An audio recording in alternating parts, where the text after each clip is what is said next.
Yo, what is up, Knicks Nation? It's your boy Richie, and I'm reporting to you live from Miami. I just got back from the arena, 105-86. Knicks fall 2-1 to the Miami Heat in the second round of the NBA playoffs. What an absolute disaster that whole game was from the opening tip. The Knicks showed no energy. They showed no sense of urgency. None of their shots were falling. Every shot was falling for the Miami Heat. He's got to tip your caps. The Heat just completely outworked the Knicks tonight, and they're just completely outworking them, especially when it comes to the coaching standpoint. We're going to break it all down in this video, but I want to hear from you guys down below right now. What's your biggest frustration with this game? Was it a lack of effort? Was it a lack of just showing up? Was it an individual player? Was it coaching? What is your overall thoughts? What needs to fix for this Knicks team to bounce back and get a victory back in Miami in game number 4 on Monday night to tie up the series 2 apiece? Because that was an absolute disgrace being in Miami, bro. The vibes were so high heading into the game.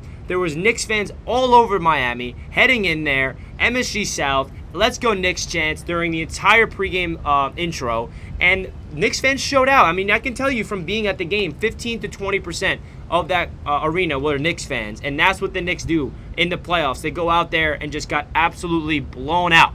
I mean, the first quarter was so weird because the Heat just, everything was going their way. Nothing was working for the Knicks offensively. The Heat were taking advantage of our misses and were just capitalizing with threes and just fast break opportunities. And you just got to tip your cap to this Miami Heat team, bro. Obviously, they're thin without their guys in Tyler Hero and Victor Oladipo, but it doesn't matter because their culture and their identity and their overall abilities to just dominate us at their game because of Erik Spoelstra, the coach, is really impressive. So the Knicks got to be able to adjust. The Knicks got to be able to figure out a way to grit out a W in game number 4. It won't be easy, but it definitely is possible. Now, that's the first thing I want to say.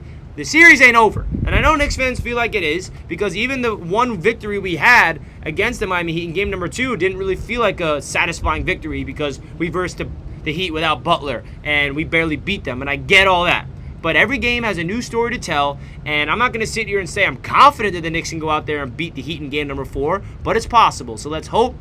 Let's figure out what needs to happen in order for that to work out. So the Knicks overall as a team just were abysmal shooting the ball from beyond the arc. I mean, it was so bad. I think they shot like 20% as a team from three-point land. They missed their first, I don't know, I was at the game, so I wasn't able to see all the stats, but like I think quickly hit the first 3 of the game in the middle of the second quarter. Like, if you're in the NBA, in the playoffs, you got to hit your shots from downtown as a team, bro. You're not asking one individual player to light it up. We need the team to come together and hit their shots. The Miami Heat, they're flooded with shooters. It doesn't matter who's open. They always hit it, whether it's Strus, Gabe Vincent, even Kyle Lowry. I mean, it doesn't matter. It feels like anytime a Miami Heat player shoots a three-pointer that's wide open, they cash it. Whenever the Knicks shoot a wide open 3, which by the way is very rare because the Heat are just suffocating us on defense to the point where there's no open shots for the Knicks to put up.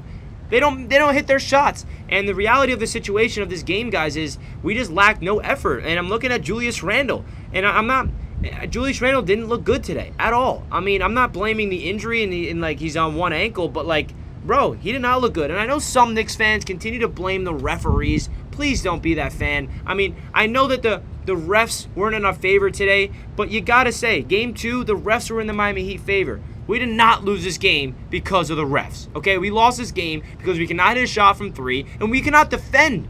Where was the defense? That's what we are all about with this Knicks squad with Tom Thibodeau. The defense is supposed to be the identity. It's supposed to set the tone. It's supposed to get this Knicks in transition, and there's no stops. Jimmy Butler got all he needed to do in his return, and it just felt like watching the game live, it was like a lack of just effort, and I'm like, it felt like a regular season energy from these Knicks, and that's just absolutely disgraceful, and it's really unfortunate. If you look at the box score, guys, I mean, the only person that had some sort of a good game was Brunson. I mean, he was the only guy that felt like he was trying to fight this team back. We went down double figures early, and then when we tried to cut it to a 12-point game, it was Brunson that was doing it, and then everybody else was just terrible. I mean, RJ Barrett, after having 5 straight dominant games in the playoffs, had his worst game, a minus 32 when he was on the floor. Julius Randle was atrocious all game long, to be honest. Josh Hart, I mean, a double-double, great. The big men, inexistent. Mitchell Robinson only had 14 minutes and 5 rebounds. Isaiah Hartenstein, I mean, nothing. 2 points between Mitchell Robinson and Isaiah Hartenstein. What are we doing here? I mean, that's ridiculous. And also, Robinson 5 rebounds, Hartenstein 3 rebounds. Those are the 2 players that's supposed to be crashing the boards and helping out this Knicks squad of getting second chance looks and crashing those defensive boards to finish out those defensive possessions, and that's not the case. Unfortunately for the Knicks, we're banged up even more now. Emmanuel quickly sprained his ankle. He probably won't be ready for Game 4. Jalen Brunson tweaked his ankle. He said he'd be ready for Game 4, but he'd still be a little hobbled. And this Knicks team, man, they just got to figure out a way to adjust, and I thought that they would at least come out there in the second half with an ability to just change their game plan, and no, it wasn't. And at this point, and I'm sorry if there's a lot of noise, guys, I'm outside in Miami right now, but like, the one thing I do got to realize with this is Erik Spoelstra is putting up a coaching clinic. It feels like this Miami Heat team is prepared for everything that we're going to throw at them. It's like everything that we're trying to do, it's like they're one step ahead, and that's proof that Erik Spoelstra is way better coach than Tom Thibodeau, and he is just putting up a masterclass, and it's frustrating as a Knicks fan, but it's at the other side of it, you just got to tip your cap sometimes.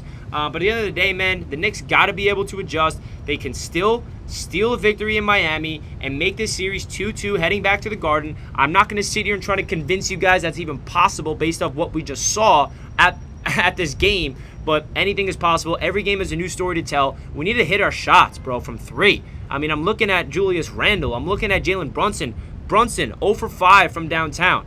R.J. Barrett, 2 for 7 from downtown. Julius Randle, 0 for 5 from 3.